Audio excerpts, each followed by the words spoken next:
BFM Business, Intégral Placement, idée de placement. Vous êtes nombreux à chercher le meilleur rendement possible en toute sécurité et donc grâce à l'immobilier. Certaines SCPI restent plutôt indiquées, en tout cas si vous cherchez du rendement. On va en parler avec Vincent Kulkovic, le directeur général de bienprévoir.fr. Bonjour Vincent. Bonjour Guillaume. D'abord sur les SCPI, on va parler des SCPI à crédit parce que c'est aussi grâce au crédit qu'on peut booster le rendement. Mais sur les SCPI, globalement, on reste sur quelque chose, sur un placement avantageux, attirant. Oui, on reste sur la meilleure alternative aujourd'hui au fonds en euros en assurance vie. C'est-à-dire que c'est en fait un placement qui rapporte à peu près 4,5% par an. C'est ce qu'on a constaté en 2017 avec un rendement qui s'érode d'année en année comme sur tous les placements. Mais on est également aujourd'hui avec l'offre qui est très diverse, très large, avec aujourd'hui des SCPI qui pèsent plusieurs centaines de millions d'euros, parfois dépassent le milliard de capitalisation. On est sur des placements très attractifs en termes de sécurisation également du patrimoine. Ça devient du costaud avec certaines SCPI en effet qui commencent à prendre une taille vraiment significative. Et on accroît le rendement, vous le disiez, le rendement brut, il est autour de 4,5%.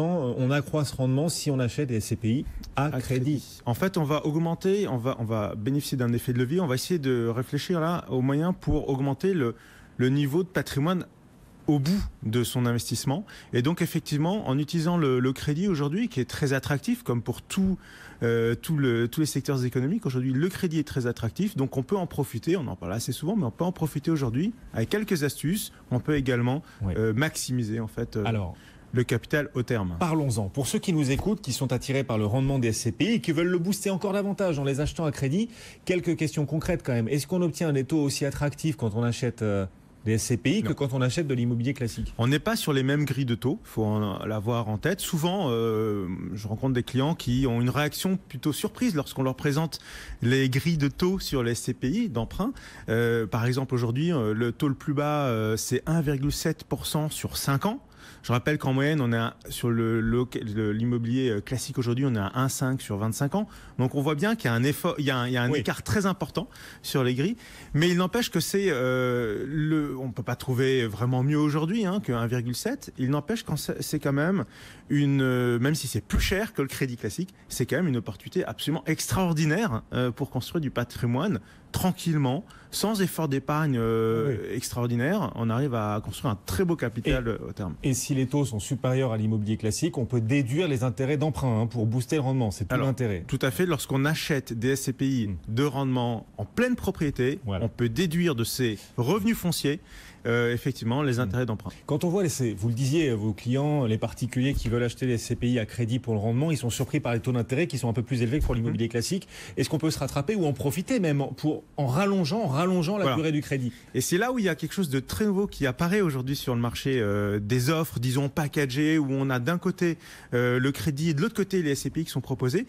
On voit apparaître depuis quelques semaines seulement, c'est vraiment très récent, exactement le même phénomène qu'on a sur les crédits immobiliers classiques, c'est-à-dire on redonne du pouvoir d'achat aux épargnants là, en leur proposant d'allonger la durée de crédit de 20 à 25 ans. Et on s'est rendu compte en faisant quelques calculs qu'en passant de 20 à 25 ans, on augmente la capacité en fait de constitution de patrimoine au terme de 70%. C'est absolument mais avec un même taux.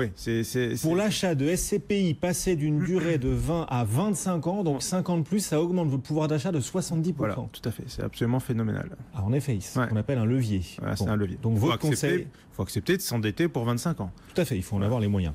Votre conseil, en tout cas, allonger la durée du crédit et votre pouvoir d'achat en SCPI va s'en trouver accru significativement. L'autre façon d'acheter plus de SCPI, c'est les acquérir aussi en démembrement. Il y a beaucoup d'auditeurs d'ailleurs qui nous interrogent là-dessus et qui nous disent qu'acheter la nue propriété de SCPI, ça permet une décote tellement importante qu'après on bénéficie d'une plus-value super et donc c'est peut-être le placement du moment, la nue propriété de SCPI. Oui, mais qu'est-ce que ça cache? Alors on peut revenir effectivement sur le mécanisme de la nue propriété, mais ça cache en fait un inconvénient majeur qu'on a sur les SCPI classiques. Les SCPI classiques sont soumises à la fiscalité sur l'impôt sur revenu qui généralement, si on prend des hypothèses à 30%, est assez élevé et change fortement le rendement de l'opération. Parce qu'on paye l'impôt sur le revenu et les prélèvements sociaux. Tout à fait. Alors que si on passe en fait par l'investissement, par uniquement la nue propriété de ces SCPI, c'est-à-dire qu'en fait, d'un côté, rien n'est gratuit.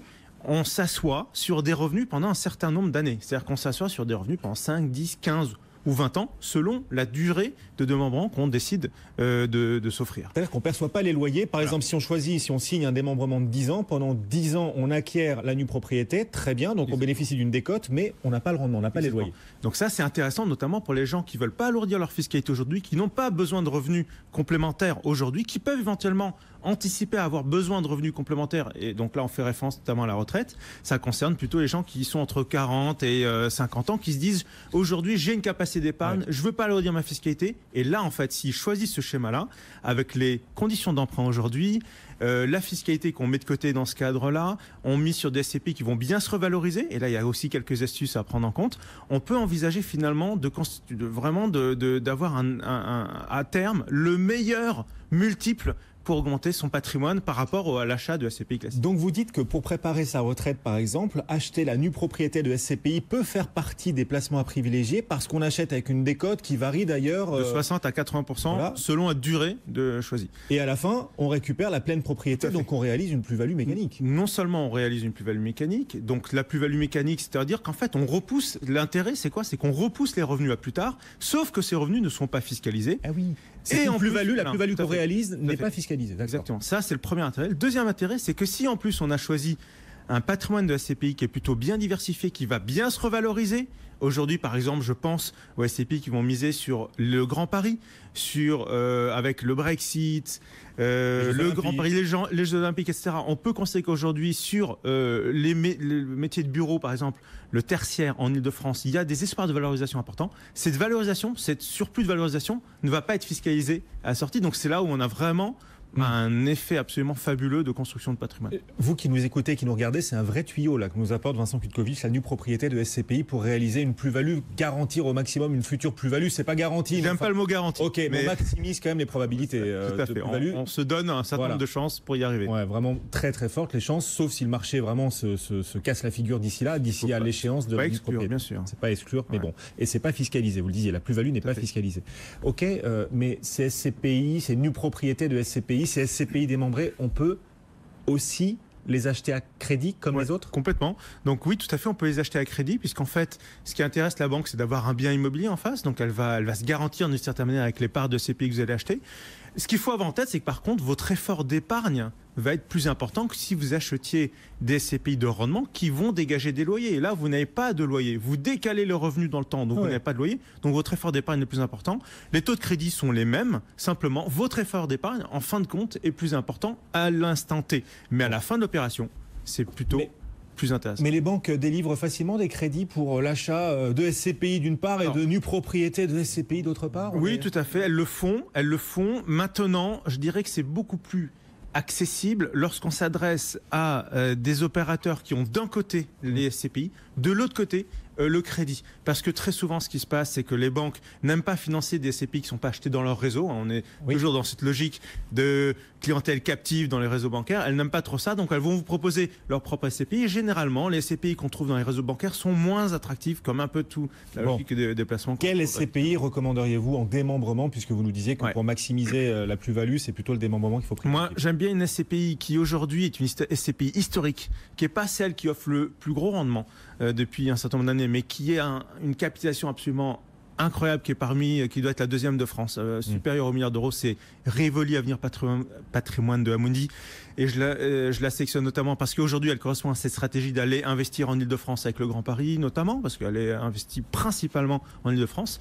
Je pense aussi à la SCPI PF Grand Paris de Parial, qui elle aussi, par définition, on garde son nom, investit essentiellement en Ile-de-France et à Paris. Donc on continue à jouer cet aspect-là. Et il y a aussi une SCPI du groupe Primonial, Primopierre, un peu dans la même logique, qui elle aussi est investie sur Paris et en Ile-de-France. Voilà, quelques idées concrètes. Juste toute dernière question, quand on achète la nue propriété de SCPI, qu'on fait du démembrement en SCPI, il y a un risque en liquidité, c'est-à-dire qu'à la fin, on récupère toutes ses parts facilement ou ça peut poser problème? Non, c'est mécanique, c'est-à-dire que la nue propriété, le mécanisme engage, si vous voulez, la contrepartie à vous livrer la totalité, donc vous récupérez l'usufruit au bout d'un certain nombre d'années, donc là il n'y a pas de risque. Par contre, le risque, c'est que vous soyez obligé de récupérer votre capital pendant la durée de démembrement, et là ça peut poser un problème. Effectivement, il faut considérer que c'est de l'argent qu'on n'a pas besoin de récupérer. Voilà. Il faut attendre le terme du démembrement, c'est comme ça qu'on optimise l'opération. Et puis on peut en acheter, non, on peut pas en acheter un assurance vie en revanche, le CSCPI. Alors c'est plus compliqué. Alors c'est plus compliqué, mais en tout cas à crédit, en assurance vie, c'est pas possible. Voilà, on est rentré vraiment dans la mécanique de ces SCPI démembrés qui offre aujourd'hui un potentiel pourquoi pas intéressant, et y compris dans cette perspective de préparer sa retraite. Merci beaucoup Vincent Petkovic d'être venu nous voir, le directeur général de bienprévoir.fr.